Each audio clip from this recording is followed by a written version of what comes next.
So the brand new Nintendo Switch 2 has finally arrived, and on everybody's mind, the one question everybody asks, is it worth it?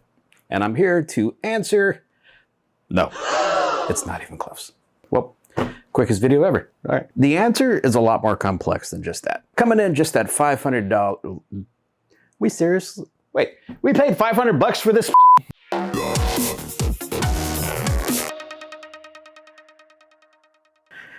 Return that shirt, get at least $35-40 back. Yes, the Switch 2 isn't a very expensive unit. And I will say, if anybody who's looking or on the fence or either thinking about picking up one, I say wait. And I really did mean it. In the beginning of this video, do I think the Switch 2 is worth getting right now? No. And it's not to say the console is bad. I want to talk about what's actually good about the console. By all means, this is a fantastic little handheld.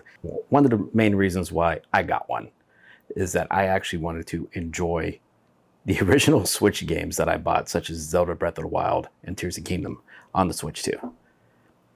One of my biggest gripes about the original Switch, the hardware performance on it. I felt like Zelda never really ran how it was supposed to run.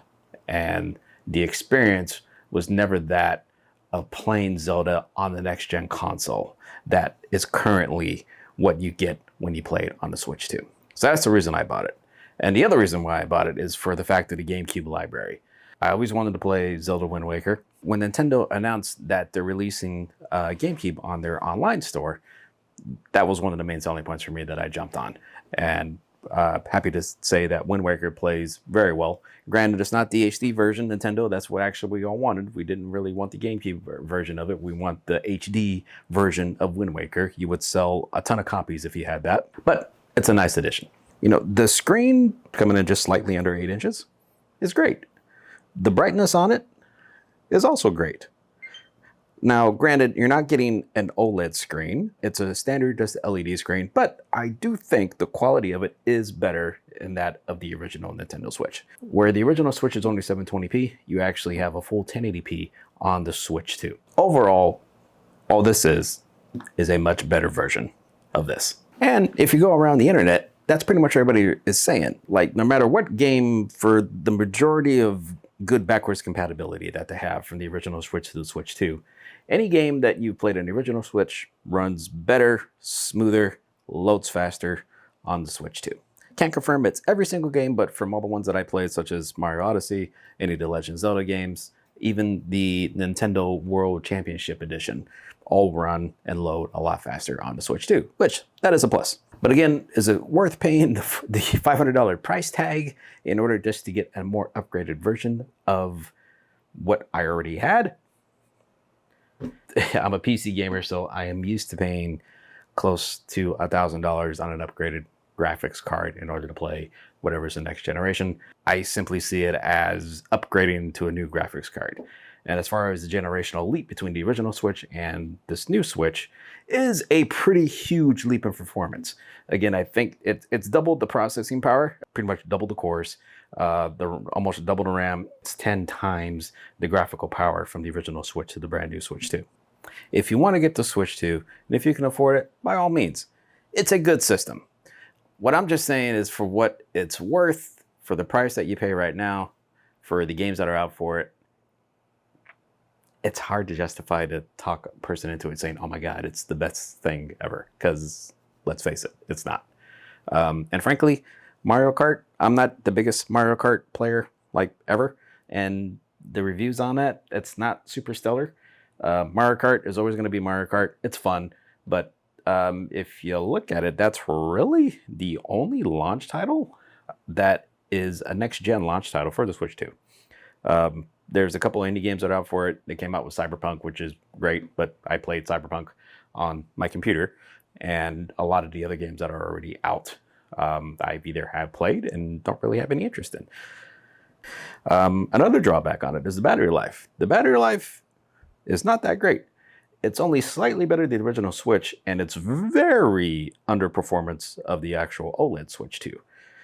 So if you have the OLED Switch and you upgrade it to the Switch 2, you might be pretty disappointed in the battery life going from the OLED Switch to the Switch 2. But there's another elephant in the room which this Switch 2 that I got, this is not the version that came with Mario Kart. This is just the Switch 2 on its own. Is that the price tag of the games are $80 now, $79.99. What I think is happening too is that gamers, especially console gamers, it is, if you're in the hobby, they're being very selective with what they choose. Because $80 for a video game is a lot of money. And I know me personally, I am being a lot more selective in the games that I buy for the console. So one of the reasons why I didn't buy, Mario Kart, and we all know Nintendo games rarely go on sale. So that's a hard selling point to get out. $79.99 is a lot of money for a game. And the other crazy thing about it too, and as you've seen all these different news articles that are coming out of people's Nintendo Switch 2s getting bricked because they're using the MIG switch, which if you don't know what it is, it's a little chip that allows you to back up your Switch games to your computer that you legally own and to be able to put them on your Switch and be able to kind of play them. If you think of it from that old Nintendo thing that used to put like 4 or 5 games at a time, be able to switch it. Essentially, you can think of the mix switches as being able to use that's a game switcher. You can have 6 or 7 of your legally bought games backed up, put them on an SD card, put them on a Switch, and then be able to switch between your different games. But as of making this video, if you simply just look on Reddit and look on YouTube, you're going to see hundreds of people getting banned from Nintendo Switch Online. And I understand piracy is a thing.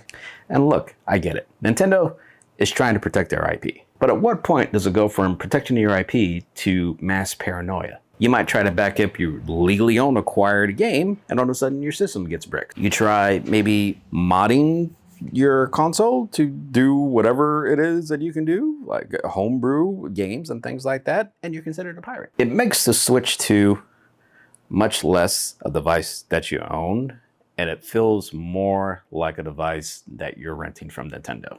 And that's not cool. So again, if you're on the fence about getting the Switch, I would say wait a little bit before some of this dies down, especially with this banning of intellectual property and like modding and system modding and all that, especially if you're into that.